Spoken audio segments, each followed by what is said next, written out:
Today I'm going to be sharing with you 5 small ways that you can carve out some me time for you so you can find your way back to the kitchen and towards some self-nourishment.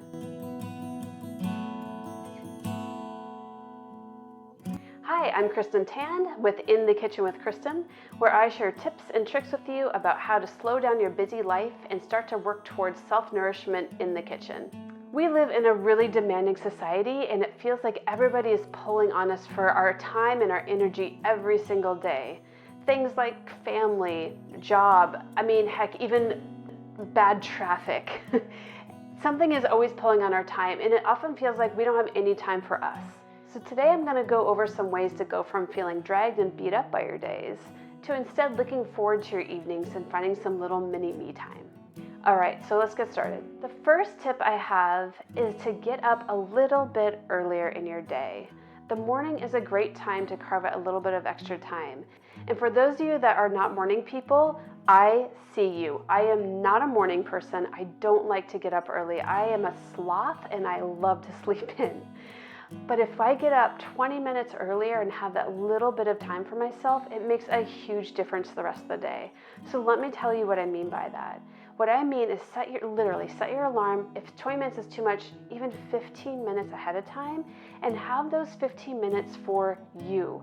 And that might just be you laying in bed for those 15 minutes awake and starting to wake up before you have to launch out of bed.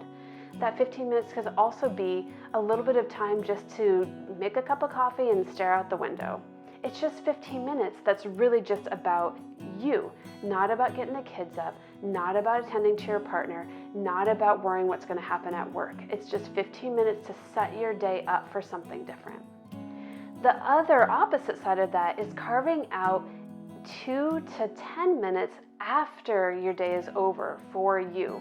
So what I mean by that is if you're working, when you're done with work, if you are commuting home, before you walk in that door, give yourself 2 to 10 minutes to transition into that. If you're someone who has kids and you have to go pick up your kids, spend 2 to 10 minutes while you're waiting to go pick them up or getting to the school a little bit early before you pick them up for that transition and that time for you.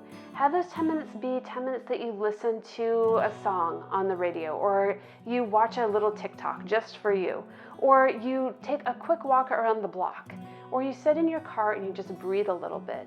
Just a couple of minutes to come down from the day and prepare yourself for that transition into back home. The third mini me time is before you go to bed. So what that means is a couple of minutes before you actually try to go to sleep, instead of going straight from TV to bed or phone to bed. And for those of you that, look at your phones in bed, yeah, again, I see you. We all do this. But try putting your phone away just for a little bit and do a little bit of something just for you. And again, that could be laying there and breathing. It could be a little bit of light stretching. That's a great one before bed. It can be reading an actual paper book, if any of you still have any of those. It's just a little bit of time just for you to slow down and, again, prepare and transition for bedtime.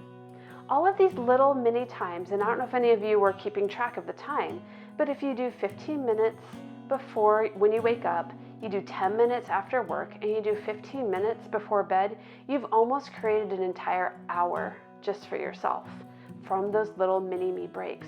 So for those of you that are like, I don't have any time, with those little changes, you could actually create a full hour of time that's just for you. So the fourth tip I want to give is to question your priorities. What are you prioritizing in terms of your time? Who is getting the most of your time and why? And you might want to just reflect on that and think about that. So let me give an example. If you're someone who prioritizes getting all of your deadlines met before you leave your work and you have a demanding job, that is important, but how important is it? Is it something that you can leave a couple of those tasks not done at the end of the day and that you're going to come back to the next day? And if so, could that buy you a half hour of time for you to reflect on the day and to take care of yourself? Because that half hour of your day taking care of yourself might actually help you get those tasks done a lot better the next day. So something to keep in mind when you're prioritizing what you have to do. And then the fifth tip, which is another kind of contemplation piece, is there a reason that you're staying so busy that it's maybe kind of a secret benefit? Something that doesn't seem like a benefit on the outset, but actually kind of benefits you in some other way. So let me tell you what I mean by that. Are you staying busy doing all of these tasks and staying really busy so that you don't have time to maybe sit still and to feel some things that are kind of uncomfortable? Often we keep going and we're on this racetrack doing things over and over and over again because sitting still is really, really uncomfortable. And if that's the case, I understand and I totally get that.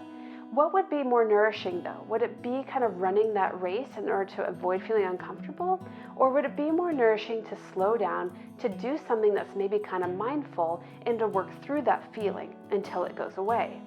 We tend to feel 5 feelings all at once and they change rapidly.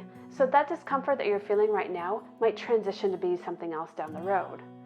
So in order to make some me time for yourself, I would say see if you can question why you're staying busy and start to slow down just a tiny bit just to see what comes up. That's going to give you some information about what you can do next. So I'm curious how these tips resonated for you, so go ahead and leave me a comment below and let me know what you thought. And if you'd like more information about the barriers that keep you away from the kitchen, go ahead and check out my free private podcast, Cooking with Clarity, where I go over the 4 common kitchen barriers that keep you away from the kitchen and how to overcome them and have more cooking success. You can find those at my website, inthekitchenwithkristen.com, and I have a link below in the description as well. All right, take good care. I'll see you next time.